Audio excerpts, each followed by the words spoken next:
the Browns' largest margin of victory in the Battle of Ohio? The answer is C, 34 points. With 4 passing touchdowns from Gary Danielson, the Browns shut out the Cincinnati Bengals on the road and went on to finish the 1987 season at 10-5. Welcome back to Browns All Access. Nathan Zegura alongside Bernie Kosar. And while last weekend, out of their hands, the Browns' playoff hopes took a little bit of a hit, there's still a chance out there, still so much to play for this team, trying to get to 7-7-1, ultimately 8-7-1. A win here would put them at this point 3-1-1 in the division, guaranteeing them a winning record in the division.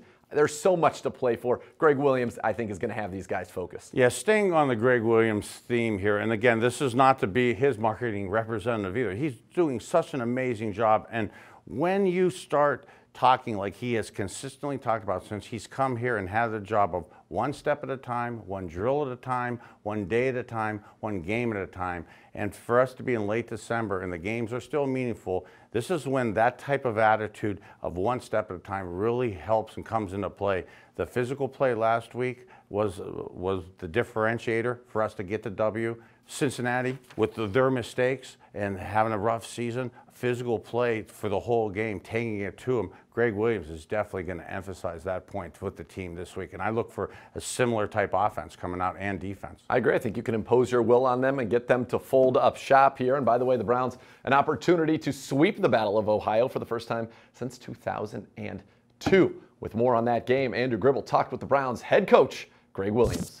The Browns have done it as they exploded right out of the gate and took control of the game. Going into this weekend, the Browns have a chance to have their first winning record in the division since the AFC North came about in 2002.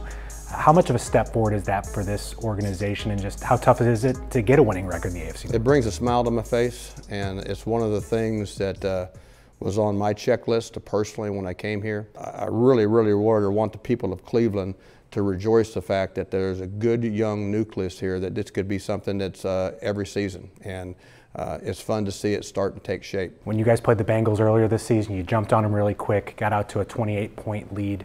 It's a different looking Cincinnati team. They've dealt with a lot of injuries. What is the biggest key in this kind of matchup? You know, we've got to focus on us. We've got to go about doing our things too, and it's not, there's no disrespect to them, because I think that Marvin has always done a good job everywhere he's been, and he and I go way back in the National Football League before he was a head coach too, and it's been interesting to see, you know, what a really good job he's done since we played them the last time. So we're going to have to, you know, stay exactly on the execution part of it for us. Understand there's a few other different players that now are back up and healthy.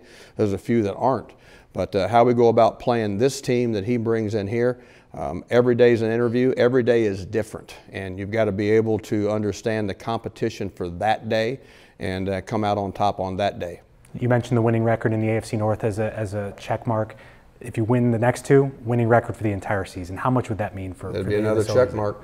It'd be another smile. Maybe the smile would have even been bigger on something like that, because there are lots of people out there doubting us, and I think all good players, okay, they love the fact that when they can get a chance to prove other people's wrong. They've been proving people wrong, really, a lot of these guys that's in this room, for their whole life. You know, who would have thunk that they would have had a chance to be at this level? And that's another thing for them to be able to say at the start of the season is, a lot of guys didn't think we can do it, but we did do it. It's on our checklist of things, but the most important thing is this week right now, the Bengals. Every time Greg Williams talks, I love it. He preaches competition to this team. The practices have become competitive, and there is no doubt they are going to go out there not just hoping to win on Sunday in front of what should be a raucous First Energy Stadium, as everybody's been buying those tickets up. I think they have an opportunity to go out there and blow the Bengals out. Well, I want to agree with you. I don't like to get ahead of myself. And what's beautiful about what Greg Williams is talking about, what the team is talking about, what the team is focused on, is football on the field and just winning.